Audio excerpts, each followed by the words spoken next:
Hey guys, welcome back to my channel. Today I'm going to be getting into my Anne Rice collection books and stuff. So, here we go. For starters, we're going to go with the first one, and that is Interview with a Vampire. This is the very first book in the Vampire Chronicles series that Anne Rice wrote.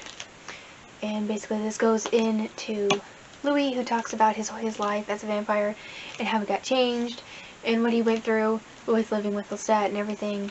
And he basically goes to this man and is being interviewed essentially. So he's being tape recorded. This is back when, people have to use cassette tapes and recorded things and you have to flip the tape. So actually in the books they go, you have to change your tape over and stuff, which is really cool because this was made in 1974, I believe. Let me look really quickly so I could be completely wrong on this.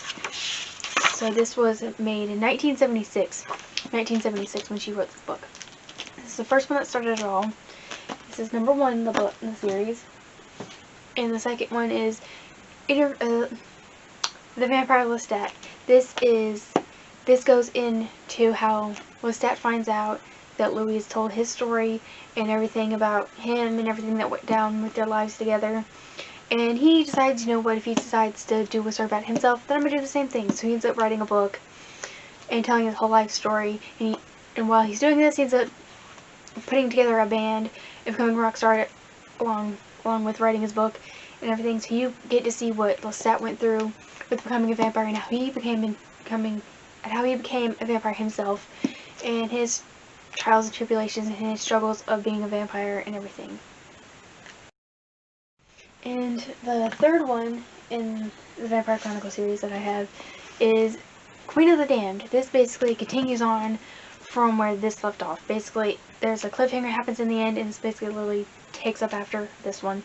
In this, you get to hear more of the vampire history and how they became into being and why they exist and how they're connected and all this stuff. You really get to know essentially the vampire magic system.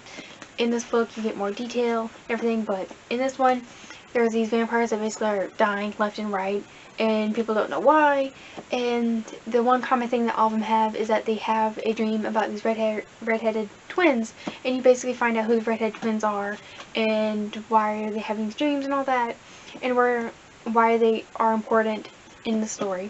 That's number 3. And just to let you know, there are 19 books in the series, so it's going to be a long video, so bear with me. And number 3 is Tale of the Body Thief. This is basically Lestat just writing another book, and basically these two are written from Lestat's point of view, so he's basically writing them in a novel form. So basically you see him saying, this is me, the Vampire Lestat, or whatever. I'm writing this book, and if you want to read it, it says I am the Vampire Lestat, remember me. And it basically tells his own little thing, him showing off. Basically he loses his body, like he switches bodies with another person and that's why it's called Tale of the Body Thief, because the guy steals his body and does kind of carries on, acts up and stuff like that.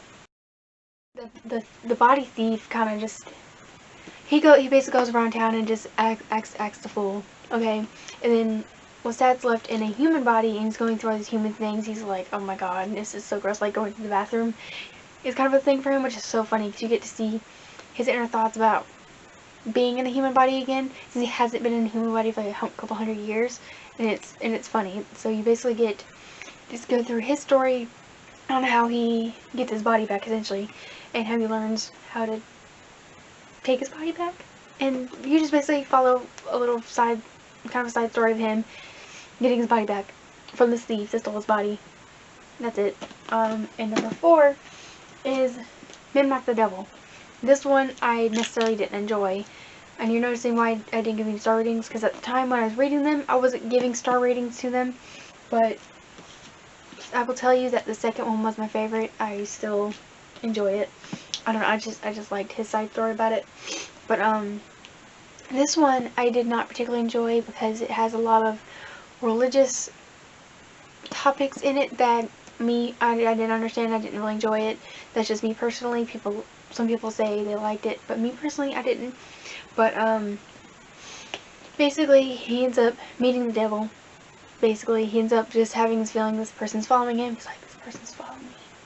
What? Like, he's kind of being a little paranoid, but he ends up finding out that the devil's following him, and he gets to see, like, the different levels of evolution and how the earth and humans came to be, that kind of thing. And you basically get to see that, and he gets to see heaven and hell, and he basically ends up in a catatonic state on a church floor at the end, because it basically kind of shocked him and broke his mind, basically. And that's just basically what this is about. So I'm not going too much into it, because I read it, but like I really trudged through it. Like this whole part of where he's being paranoid, like someone's following me, blah blah blah, and he ends up talking to the devil, and he's like, the devil's coming to get me, whatever. And then I would say about this whole part is him where he goes different levels of evolution, or whatever you want to call it. And I had to judge very much through this part because it wasn't enjoyable to me. And then the rest of it basically goes into how he escapes and how he ends up telling people, and how people, all the vampires over the world, kind of came in and saw him and everything. But I don't remember a lot of it because I really had to trudge through it because I didn't really enjoy it. So I'm not going to talk more about it. Fifth one is the vampire Armand. This one goes into Armand's story and how he came into a vampire, and what his life was before and after, and his internal struggles about what he believes, like if he believes in God or not, or if there's even a God, or his faith really, because he was training to be a monk. If I remember correctly, he was training to be a monk before he became a vampire, and you see you read about his internal struggles, about his belief, and where he wants to fit in the world, because basically all these vampires in the books, they have an internal struggle of whether or not they're damned, or whether or not they're good people, even though all of them, they don't kill innocent people. Their thing is that they kill the bad people. They call them the evildoers. They kill them instead of like the good people. But they all have that internal struggle, and you really get to see that with him in this story, and all the things that go with being a vampire and living forever. And if you wanted to know, majority of Anne Rice's Vampire Chronicle books are LGBTQIA plus rep in them, so she has really good representation, because I know that when these books came out, a lot of people in the LGBTQIA plus community came out and was like, thank you for writing these books, they really helped me come out and helped me be myself and stuff. So I know that really helped people in their community help be themselves, be reassured. So that does have a lot of rep in it, especially in the Vampire Mind. You'll like, it says a lot of rep in that. And let me find it. The second book also does, because Lestat has a boyfriend in this book, so if you're into that, you'll enjoy those parts of it. And however, what number this one is, the next one in the books is Merrick. It's Merrick, yes. It's Merrick. This basically goes into kind of Louis' story a little bit more after, because this may be a spoiler. Well, after someone he knew passed away tragically, he basically goes to the witch Merrick Mayfair, which this book connects the Mayfair Witches trilogy to the Vampire Chronicles. That's why those three books are going to be in this collection too. So he basically goes in and is like, hey, I want to see this person that passed away, I want to communicate to them and make sure that they're okay and they're at peace and all that stuff, but it ends up going really wrong and sideways. And you basically see that story between Merrick, him, and David Talbot, which is a big character in these books too, so you get to see how they're connected and how that ends up going the wrong sideways very quickly in the end. And that's basically about what this story is about. Basically, Louis trying to believe his conscience in a way, but it doesn't.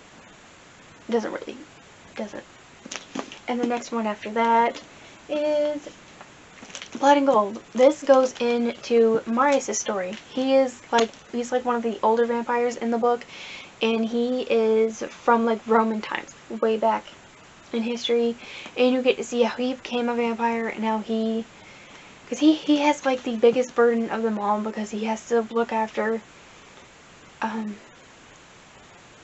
he has to look after basically the king and queen vampires, basically.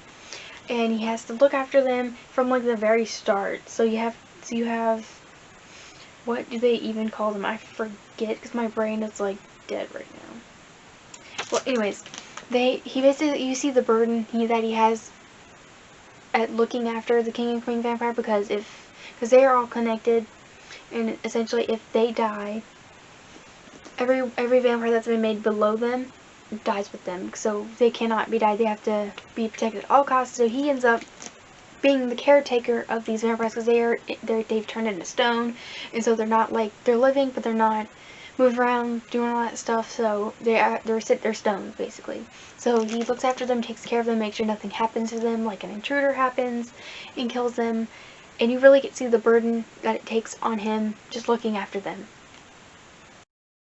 And you get to see the toll that it takes on the relationships that he has with other people, and how that really affects him in a way. And when he finally gets rid of them, how he finally breaks away from not being the caretaker of them, you really see the relief it has on him. And that's basically what that goes into. I really like this one. It was really enjoyable, because I really like Marius as a character. He's just, I don't know, he's just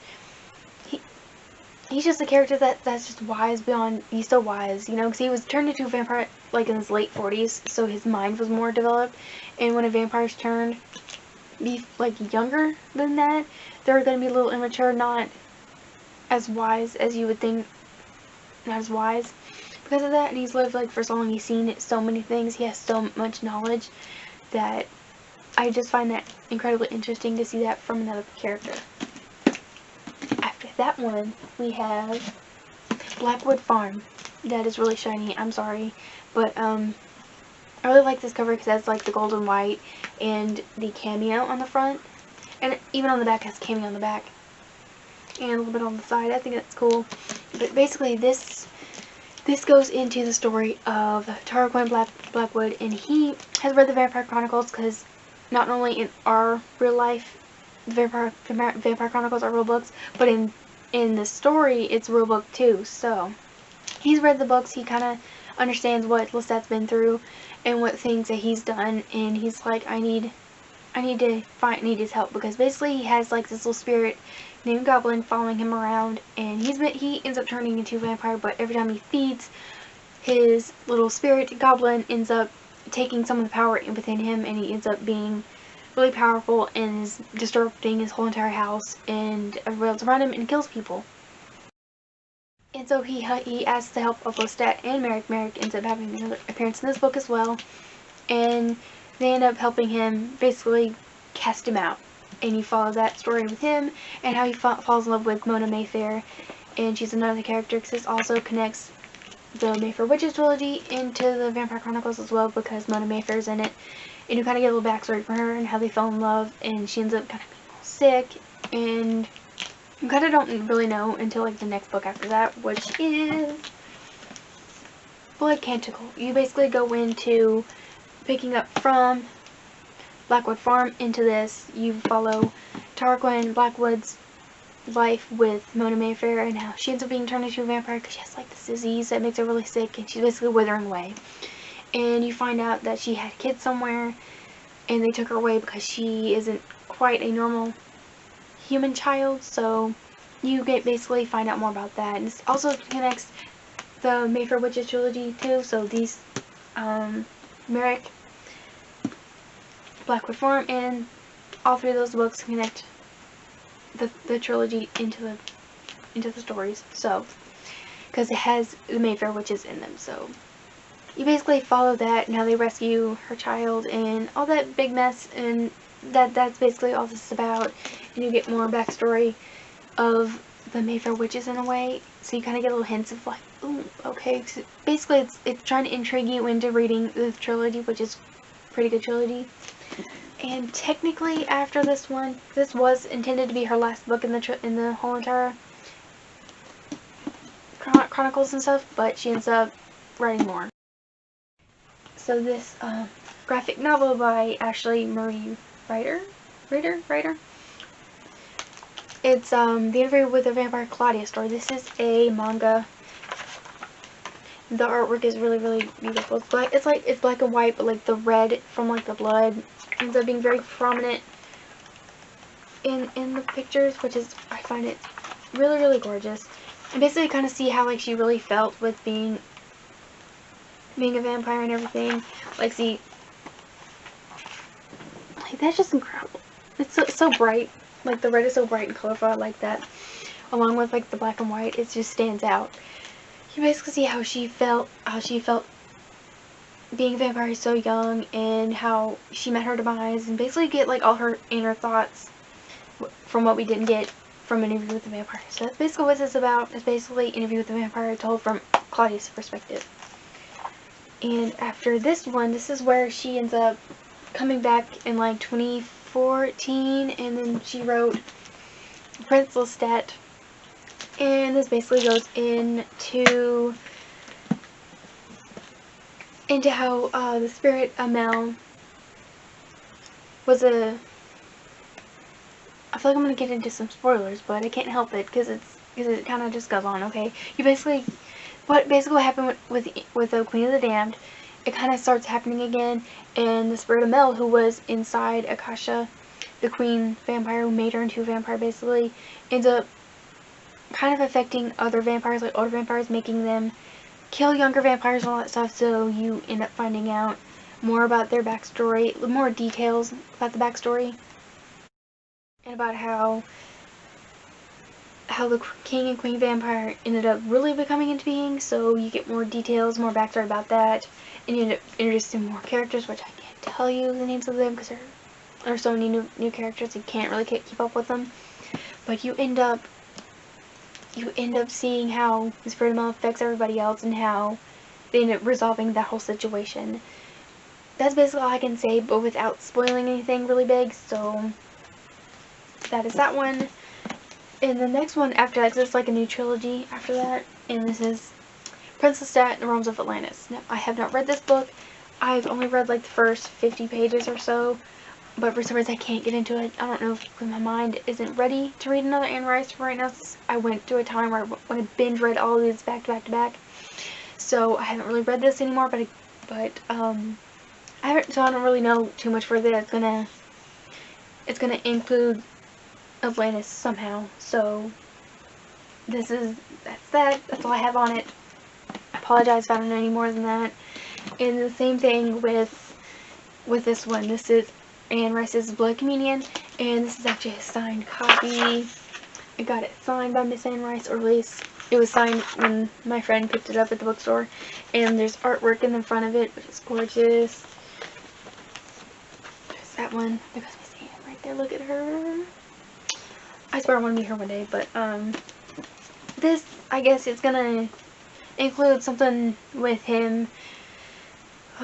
What does it say? I don't want to really read the whole entire synopsis since it's really long, but essentially it's gonna end up basically going into how his reign of being Prince of the Vampires goes. That's basically all I know about that one. And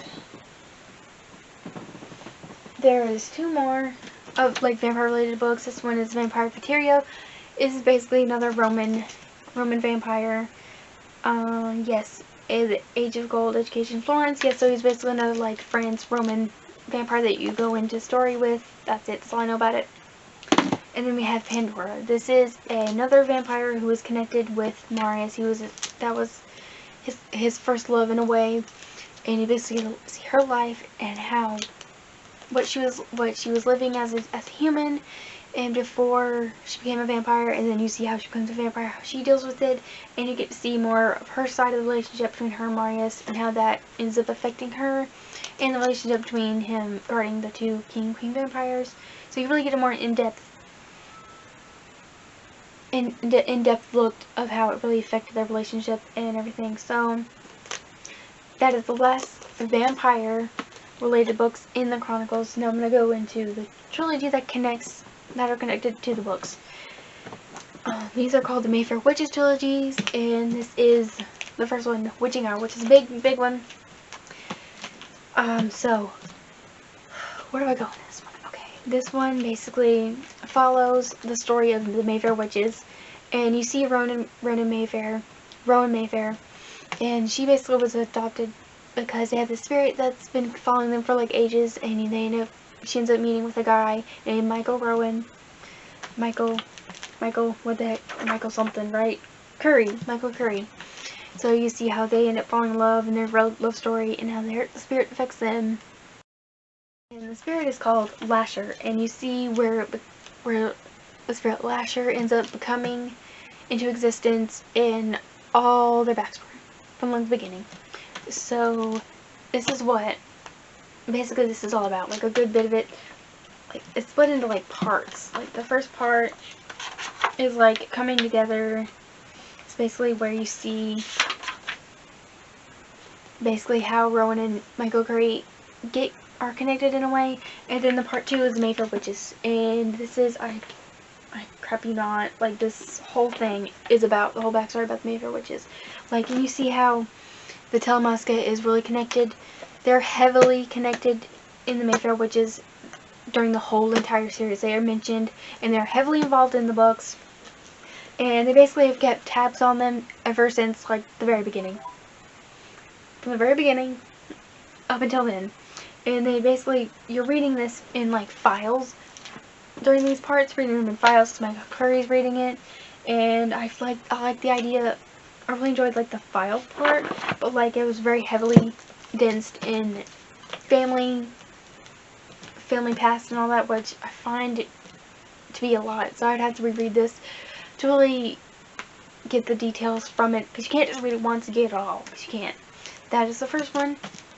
And this continues on into Lasher. This is part 2 in the Mayfair Witches, and you get more of an in-depth of Lasher and how he really exists and how he really affected other members of the family, because he mainly affected the women, but he also affected some of the men as well. And you get more backstory, and you really get how it affects Rowan and Michael's relationship, and they end up being related, so towards the end, which is weird. You didn't know that, but they are. That is basically it without spoiling anything. You get more family details too, and more Talamasca connections and stuff.